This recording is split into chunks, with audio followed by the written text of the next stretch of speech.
qolasan. Bilasanmi Ziyo, erim uylanayotganini eshitib, ruhan sinib qoldim bilasan.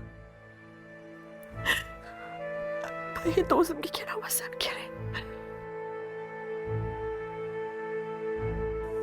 Moddiy yetishmovchiliklarni gapirmasa ham mayli.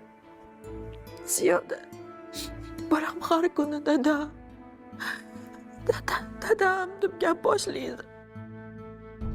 Ularni eshitib meni ichim ezilib ketyapti bilasan. Unga nima deb javob berishni bilmayapman. Lekin uni ko'zlaridagi sog'inch ko'rib ichim tamom bo'lib ketdi-yu. Qani endi vaqt ortga qaytsaydi. O'sha imkoniyatlar menga yana berilsaydi. Hech qachon bu xatoni qilmasdim. Siz hayot bunaqa xatolarni kechirmas ekan. Qaragin, hamma xatolarimiz uchun ertami, kechmi javob berarkanmiz.